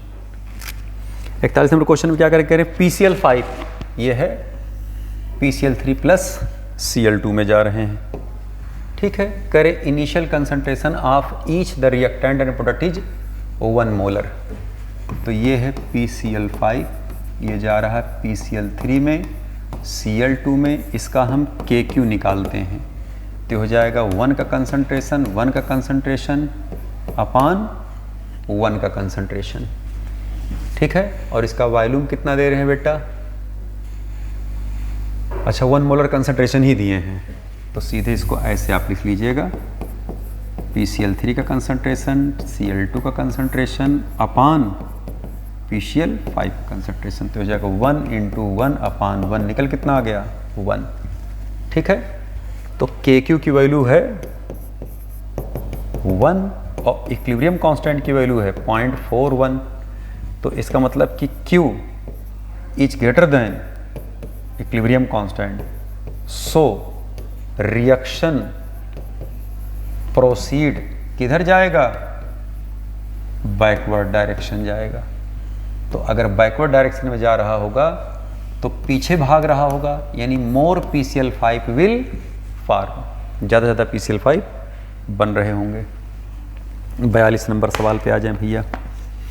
42 नंबर सवाल में क्या कह रहे हैं लल्ला, कह रहे हैं A plus B C plus D बना रहे हैं। Initial concentration of all 4 species were 1 molar, then equilibrium concentration of D will be, कितना निकल कर आ रहा होगा।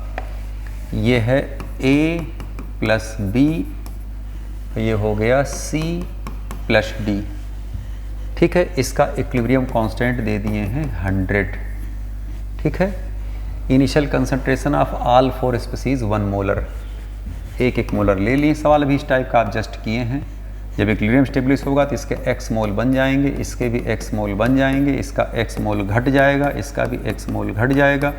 जब आप इसका इक्विलिब्रियम कांस्टेंट लेंगे that is 100 equal to 1 plus x 1 plus x 1 minus x 1 minus x, तो हो जाएगा 100 का root 1 plus x upon 1 minus x। यहाँ से x निकालेंगे 0.818 निकल करके आएगा। अगर 0.818 निकल करके आया तो हमसे क्या पूछ रहे हैं, D का कंसंट्रेशन पूछ रहे हैं, तो D का कंसंट्रेशन ही तो होगा। तो जब हम D का कंसंट्रेशन निकालेंगे, ठीक है, चूँकि वॉल्यूम हम 1 लीटर लेकर के चल रहे हैं या कंसंट्रेशन ही इसका दिया गया है, तो जब 1 plus X equal to 1 plus 0.818 निकल के आ जाएगा 1.818 मोलर। तो इसमें आंसर सी करेक्ट निकल करके आएगा। चेक करके देख लीजिएगा, ये 100 की जगह पर रूट 100 की जगह पे 10 आ जाएगा, क्रॉस मल्टीप्लाई कर लीजिएगा, आंसर आ जाएगा बेटा। 43 नंबर सवाल देखें। कह रहे calculate the partial pressure of carbon monoxide from the following data. 43 number question है, ये आसान सा सवाल है। इसमें क्या क्या रहे हैं, ये है कैल्शियम कार्बोनेट, ठोस है, ये कन्वर्ट हो रहे हैं कैल्शियम कार्बोनेट में और कार्बन डाइऑक्साइड में। इसका Kp आपको दे दिया गया है 8 × 10⁻²। ठीक है, और CO2 ये गैस है, कार्बन ये ठोस हैं, कन्वर्ट हो रहे हैं ट्वाइस ऑफ कार्बन मोनोऑक्साइड में। इसका हमसे क्या पूछ रहे हैं, Kp। ठीक है, नहीं Kp इसका 2 दे दिए हैं, इस रिएक्शन के Kp 2 दिए हैं। अब जरा ध्यान दीजिए, कह रहे साहब calculate the partial pressure of carbon monoxide from the following data. ये जो डाटा दिया गया है, ठीक है, यहाँ पर अगर आप देखें तो नीचे वाले का जब आप Kp निकालोगे तो होगा पार्शियल प्रेशर ऑफ CO का स्क्वायर अपान होगा पार्शियल प्रेशर ऑफ CO2, और CO2 का जो प्रेशर होगा ये Kp के बराबर होगा, क्योंकि यहाँ पर देखिए ये ठोस है, ये कैल्शियम कार्बोनेट, कैल्शियम ऑक्साइड होगा, ये CaO होगा, CaO ठोस होगा ये। ठीक है, और CO2 ये भी ठोस है, तो इन ठोस का तो कोई प्रेशर होगा नहीं, जो प्रेशर CO2 का है वो Kp के बराबर है। इसका मतलब कि यहाँ पर जो वैल्यू हम रखेंगे Kp तो हो जाएगा 2, ये हो जाएगा पार्शियल प्रेशर ऑफ CO का स्क्वायर, यहाँ हो जाएगा 8 × 10⁻², तो ये हो जाएगा पार्शियल प्रेशर ऑफ CO का स्क्वायर, ये हो जाएगा 16 × 10⁻²। ठीक है, तो P इक्वल टू हो जाएगा अंडर रूट 16 × 10⁻²। 16 का रूट कितना आ जाएगा 4, और रूट 10⁻⁻1 निकल कितना आ जाएगा 0.4। इसमें आंसर निकल कर क्या आ रहा होगा, स्क्रीनशॉट ले लीजिएगा। अगला सवाल देखें, 44 नंबर क्वेश्चन। 44 नंबर क्वेश्चन में क्या कह रहे हैं बेटा, कह रहे हैं x ये y प्लस z में जा रहे हैं, ठीक है, और यहीं पर a जा रहे हैं 2b में। ठीक है, आर इन द रेशियो, इसका Kp1 है, इसका Kp2 है, इसका Kp1 और इसका Kp2। तो Kp1 अपान Kp2 का रेशियो दे रहे हैं कितना कितना भैया, 9/1 का रेशियो दे रहे हैं। एक मिनट, हम साफ इसमें लिखा नहीं है, इसमें कितना दे रहे हैं जी, 9:1 का रेशियो दे रहे हैं। कह रहे if the degree of dissociation of x and a will be equal then the total pressure equilibrium of 1 and 2 are in the ratio. अब जरा इधर देखना बेटा, ये हो जाएगा अल्फा अल्फा, ये हो जाएगा 1 - अल्फा। इसका भी होगा 2 अल्फा 1 माइनस अल्फा। ठीक है, अब यहाँ पर जब आप इसका Kp1 निकालोगे तो होगा अल्फा डॉट अल्फा अपान 1 माइनस अल्फा प्रेशर P1 अपान टोटल मोल। ये हो जाएगा टोटल मोल जो होगा 1 minus alpha plus alpha plus alpha, alpha alpha cancel, 1 plus क्या हो जाएगा अल्फा के। ठीक है, और 2 में से एक घटाओगे तो यहाँ पावर 1 ही आएगा, तो सीधे हो जाएगा Kp1 equal to alpha square upon 1 minus alpha P upon 1 plus alpha. इनका जब आप निकालोगे ऐसे ही Kp2 तो हो जाएगा 2 अल्फा का square upon 1 minus alpha total pressure. इसका भी जब आप टोटल मोल्स निकालोगे तो 1 माइनस अल्फा प्लस 2 अल्फा हो जाएगा 1 प्लस अल्फा, तो अपान हो जाएगा 1 प्लस अल्फा, ये प्रेशर 2 होगा। ठीक है, अब अगर आप यहाँ पर देखें तो हो जाएगा Kp2 equal to 4 alpha square upon 1 minus alpha, ये हो जाएगा P2 अपान 1 प्लस अल्फा। 2 में से 1 घटाएंगे, इसका भी पावर 1 आएगा। कोई दिक्कत? कोई दिक्कत नहीं। यहाँ पर हमें क्या करना है, Kp1 अपान क्या करना है, Kp2 करना है। तो Kp1 कितना आया, alpha square upon 1 minus alpha 1 plus alpha, यहाँ डॉट हो जाएगा P1 इंटू ये चला जाएगा ऊपर 1 माइनस अल्फा 1 प्लस अल्फा अपान 4 अल्फा स्क्वायर डॉट P2। अब अगर आप यहाँ ध्यान से देखें भैया,